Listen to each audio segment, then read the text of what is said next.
halfway through practice, Coach. Just how do you feel like guys are picking up the system, and how do you think it's coming along? I've been encouraged. I think the last time we talked, we were just a couple days in, and the guys were really head spin a little bit, trying to get all the verbiage down and learn their assignments and responsibilities. But I tell you, the attitude, the want to is really, really strong, and that's encouraging because that's a huge part of wanting to be great. Is just like I tell our guys, if you want to be a guy that's highly motivated, you have to want to be. And so that's where these guys are at. So I think that we're still installing slowly, maybe a little slower than I had hoped, but you just have to judge that based on how they're executing.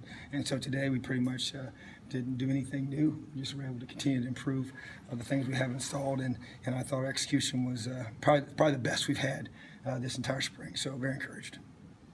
Are guys like Niall Sykes and Greg Gooch adjusting to playing on the defense? I tell you, they've bought in. And that was one of those things I think I said in the beginning. The Husky position, the ball position for us was kind of taking guys and moving them to a spot they've never played before. And you got to sell them on it. And we sell them on it by showing them film of guys in this system that have made a lot of plays, and convince them it can be a great opportunity for them even for the next level and be able to show off their skill set. So, Niall's done. I tell you, he showed up today. Sacking the quarterback, and Greg, the same thing. And I think those are guys that anytime you're going to play a 4-down, you got to be able to pressure the quarterback, and we do a lot of different things with that position and drop them and do different stuff. So I think that they're progressing very well, and they're making plays. And we have a production chart that we put up after every practice, and it's I tell our guys, your name better show up on there, and those guys' names are showing up. Coach Wilson said that you and Coach Hagan have kind of gelled quickly, and his veteran experience on the line has allowed you to worry more about the back end. Just kind of how much has he brought to you? I know it's obviously just 3 weeks in the spring, but how much? It is, but I've known him for many, many years. And interestingly, when I was a high school coach, I'd go up to Purdue and meet with him, and talk ball, and so that's how we first met and spent time together, and it just grew from there. And then he came here, and we coached against each other, and I was at Ole Miss, and he was at A&M, and so just a lot of familiarity, and I think we have our philosophies are very similar, and that was obviously what drew us together, even him coming here, and so I think it has allowed me to focus on the back end, because our back end, it's a lot of new concepts, and so it's allowed me to focus on the backers and the safeties, which is really the two positions that probably have the most on their plate in what we do. And so I spend most of my time in those rooms, and the ability to have him up front has freed me up for that. So it's been a great combination. It seems like there have been a lot of folks moving around up front too, just new faces and guys moving around. Where is that group just up front right now? I think it's because of what we graduated. We knew there was going to have to be a lot of new guys stepping up.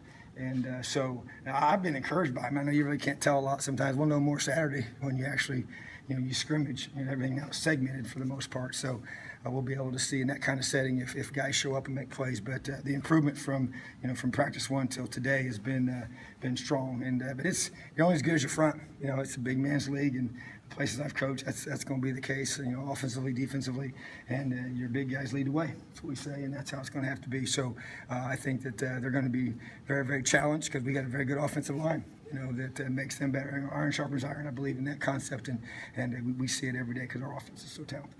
Where is, the pass rush loses guys like Shaw, Latham, Mangieri, just kind of, where is that in your mind, and who can still step up there? Well, we've mentioned a couple guys, Sykes and Gooch, and, even a guy like Ralph, he's a big old guy, but those inside guys is where you can get some good matchups, and we don't view some of those guys as pass rush guys, but, the bottom line is I think even, a guy like Jacob, he's a big body that can play in different spots, and he can be a good matchup on a 3 technique, rushing the passer. And we'll situationally put those guys in those positions. We have run stop guys, we got pass rush guys, and the bottom line is that's our job as coaches to get them and get the right personnel on the field in those situations, and we'll do it with some pressure as well. I don't view us as a team that's just going to rely on one thing. We got to be multiple. We got to have we're going to sell a certain look and then let them deal with it post snap. And the movement up front helps. It helps the D-line play more effective because it's not just, hey, we know he's going to be in a certain spot and we can tee off on him. And so I think it helps a guy that just buys in and plays with fanatical effort and great technique, allows him to be effective. And I think that's what you're seeing right now. How is a guy like Jameer Bowen making that transition from offensive line? He's a big old body guy. that can move. You see him put his foot in the ground and change direction. He just has such a small rep base as a D lineman. He just has to learn it really from the ground up. And so, but he shows flashes of, and I've said to Coach Hagan, I said, man, he looks like some guys that we had and played against other places I've been, you know, and he has that body type. And so thrilled to have him on defense. And I think that as the days pass, you'll see him getting better and better. And for me, I think that his upside is potential is sky high. In terms of secondary position with Jamie Thompson, Ben Bach at the Husky position, how are they developing, and how is Wesley Green, a guy we haven't seen much of, doing?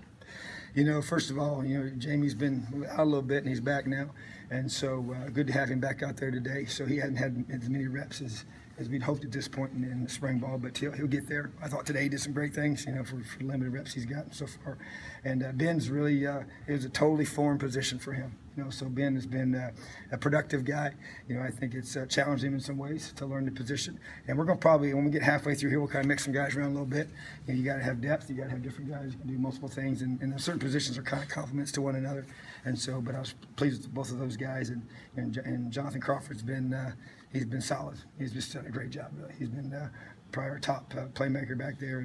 And you know, Will's done a great job as well. And he showed up today. Once again, those productions we talked about, just getting your name on the list of breakups and picks and doing things, you know, and creating those fumbles. So I feel like the secondary is a key group, you know, and you're not going to say one that's not, but they're the ones that, you know, when they make a mistake, that everybody in the stands, you know, knows that they did. You know, so their margin for error is very, very small. So, you know, Coach Shelby and Coach Truss have done a great job back there getting those guys right. With that Husky position, what are some of the specific points of emphasis that you guys are kind of hammering right now? What are some of the hurdles that those guys are trying to navigate? Yeah, I mean, I think that the coverages are a little different than they're used to, first of all. And you know, anytime you get a guy that's near the box, he's playing run pass. You know, so those guys, just like linebackers, are putting that run pass conflict. And so that's probably the biggest challenge, is being able to discipline your eyes. You know, it's your alignment, we talk about hands and feet all the time, but it starts with your eyes, you know. So I think those are the things that position struggles with is you know, playing one or the other too heavy. You know, you got to be able to do both, you know, and that's where your keys come in, and discipline and actual work in the film room and doing the little things as we talk about all the time to be great. Linebacker, how nice is it to have a guy like Marcus Oliver, who's a veteran guy, has played a lot, had a lot of production right there in the middle of your defense? You know, it's great because he's not only a really, really good player, he's an awesome young man. That's kind of a rock solid guy that just you can count on. You know, he's going to do what he's supposed to do. He's going to be where he's supposed to be. My challenge to Marcus is to be more verbal, you know, and to lead. I know he's still learning the defense, but I want that linebacker to run the defense. I want him to run the show, and I'm going to be hard on him. He knows that. I've challenged him that way, but we have high expectations for him and for this whole defense. But those linebackers, they got to run the defense, especially the Mike. And so having a guy like that has a good rep base and has the confidence of knowing he can make plays is a great foundational piece, and he's doing a great job. To build on that, I mean, have there been any guys that you've been quickly able to rely on as kind of a leader for you with the defense? Yeah, you know, I think that, you know, obviously you mentioned Marcus and Jonathan. You know, I think that, you know, Nathan Hoff's a guy that we're challenging in that regard because he rose up early and wanted to take on that role. You know, Ralph's a guy in that core, man. He wants to. The want-to strong. We got to sometimes get those guys geared in the right direction on certain things, but they want to take ownership. What I like to do is you say, hey, when you walk away, hey, break us down. I want to see who jumps in there. You know, T.J. Scales is a guy that I put a lot on to want to step up and lead. And I think those are the kind of guys that have jumped into that. And sometimes we've had to push them a little bit into that because you got to decide as coaches who do you want to be the voice. And like I said, some guys have it intrinsically, and some guys you have to teach them how to do that. And so you got a couple examples of that in both of those guys.